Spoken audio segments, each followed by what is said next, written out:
dans la loge de Jeanne-Marie Lévy, cette fois-ci, pour parler un petit peu de cette fabuleuse artiste et du rôle qu'elle interprète aujourd'hui à l'Opéra de Marseille dans l'œuvre My Fair Lady. Elle est Mrs. Pierce. Bonjour. Bonjour. Jeanne-Marie. Bonjour. Ravie de vous rencontrer. Et bien pareil. Enfin, je peux avoir un petit moment privilégié avec vous. Flattée. Parce que c'est vrai que j'aime beaucoup la personne que vous êtes dans vos rôles respectifs. Vous êtes vous interprétez à la fois des rôles un petit peu fantaisistes et je trouve que à chaque fois vous déployez à 200 ou 300% sur ces rôles-là. Et vous disiez justement que c'était des rôles que vous aimiez particulièrement. Et ça tombe bien parce que je les adore, ces rôles de composition où on est tour à tour, folle furieuse, hystérique, nymphomane, désagréable, revêche. Ça permet d'évacuer toutes ces pulsions négatives. Et puis il se trouve que moi je suis vraiment, j'ai vraiment l'emploi le physique, la voix et l'énergie de ces emplois-là, donc ça tombe bien, quoi. Alors là, vous êtes dans le costume de Mrs. Pierce. Voilà, alors là, Mrs. Pierce, non, ça c'est pas... 14h, début de la pré-gérade dans 30 minutes. On est sur des charbons parce que c'est bientôt le premier filage devant le public, donc on a hâte. Donc Mrs. Pierce, c'est la gouvernante du professeur Higgins. Donc c'est la personne qui fait tourner la maison. Dans la version que Jean Lermier met en scène là, elle est d'origine germanique, donc ce qui lui confère, grâce à son accent, personnalité encore un peu plus rigide comme ça, voilà. Mais bon, pas dénuée de sentiments non plus. Voilà, et c'est un personnage, c'est pas un grand rôle, mais c'est un rôle qui apparaît régulièrement. Voilà. Et donc, comment vous apportez cette fantaisie justement que vous aimez tant dans ce rôle qui semble un petit peu sérieux, rigidité? Mais justement, pour moi, c'est drôle de jouer ça. D'accord. Donc alors après, est-ce que j'y apporte de la fantaisie ou pas, ça c'est au public de le dire, mais en tout cas, moi, ça m'amuse de jouer ce personnage un peu comme ça, un peu sérieux, et je trouve ça très jouissif de créer des personnages à la fois complètement délirants et puis aussi complètement psychorigides. C'est un vrai plaisir, un vrai plaisir de comédienne en tout cas. Voilà, donc vous êtes plutôt comédienne théâtre? Non, j'ai une formation de chanteuse. Oui. Mais je pense que pour moi, la première chose, c'est le personnage théâtral. Et puis, souvent, je le chante, mais en l'occurrence, les rôles de composition, comme moi, on a souvent des parties vocales qui sont un tout petit peu moins importantes, mais la responsabilité scénique n'en est pas moins présente, quoi. Mais oui, c'est le personnage en priorité, toujours pour moi. Bon, a priori, ça devrait se faire à égal... Alors, où est-ce que vous puisez justement toutes ces couleurs à chaque fois et tous ces sentiments? Comment vous les... Je sais pas. Je pense que c'est... Non, je sais pas. J'ai toujours aimé faire la rigolote quand j'étais petite. Et puis c'est vrai que j'ai été biberonnée au théâtre, beaucoup. J'ai vu pas mal de pièces quand j'étais gamine. Mes parents m'emmenaient beaucoup au théâtre. Voilà, donc... je pense qu'il y a ça, et puis je sais pas, on m'a souvent dit que j'avais un tempérament un peu clown, sans l'avoir vraiment travaillé, mais je pense que j'hésite pas à laisser sortir,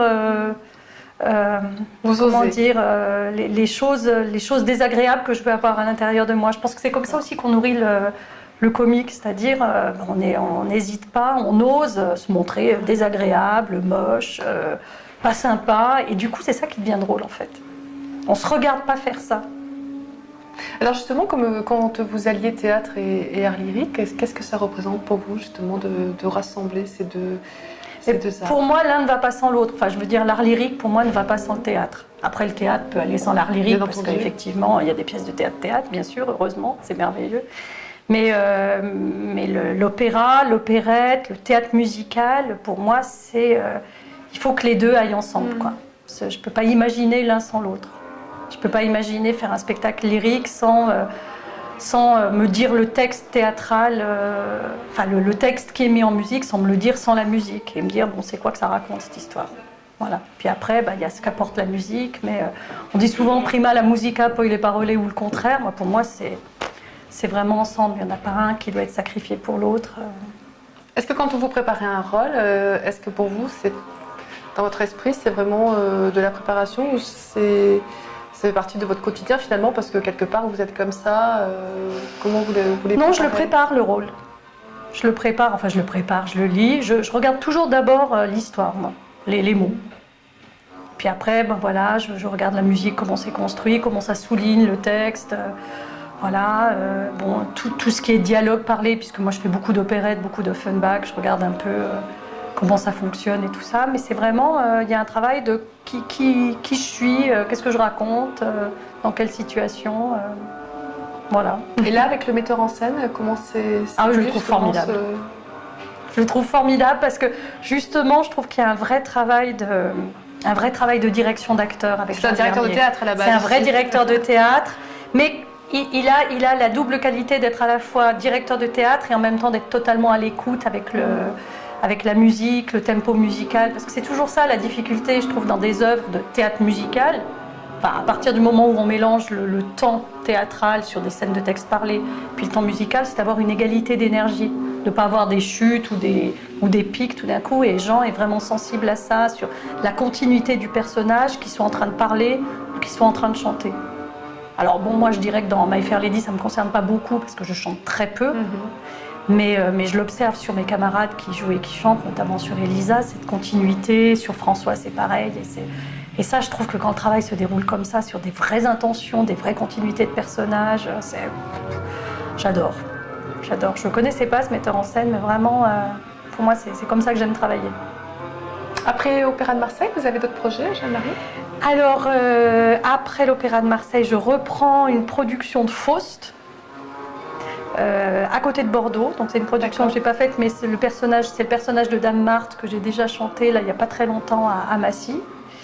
Voilà, et donc c'est encore autre chose là, parce que on chante tout le temps. Donc c'est encore une autre énergie, je trouve, par rapport à ce que je fais moi habituellement. Et dans vos vocalises, comment vous les... je fais mes vocalises comme n'importe quel chanteur, avec des A, des O, des I, des U. Ah bon? Voilà. Mais pour moi, c'est une donne différente, je trouve, quand on chante tout le temps. Par exemple, j'ai eu l'occasion de chanter Marceline dans Les Noces de Figaro. Et moi, j'aime bien, en fait, je me rends compte, passer du parler au chanter et trouver la continuité là-dedans. Mais j'aime bien chanter aussi, tout court. Et pourtant, c'est ce qui semble être le plus difficile, de passer justement du texte parlé au texte chanté. Oui. Quand on en parle avec d'autres artistes, c'est cela. Oui, c'est pas évident. Il y a des histoires de place vocale aussi. Moi, je suis très sensible au fait que la voix parlée reste de la voix parlée. Et qu'on ne se mette pas à parler comme ça. Voilà. Mais ça se fait de moins en moins. Mais c'est vrai qu'à une certaine époque, on sentait que les chanteurs ménageaient leur voix parlée et essayaient de placer leur voix parlée le plus proche possible de leur voix chantée. Et voilà, je trouve que ça donne des choses qui ne sont pas obligatoirement très justes théâtralement.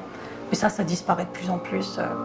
La connexion entre théâtre et chant, théâtre et opéra, depuis Chéreau, ça a complètement bouleversé plein de choses, quoi. Ça, c'est bien. Merci beaucoup, Jeanne-Marie. Avec plaisir. Merci beaucoup. Et à bientôt. À bientôt.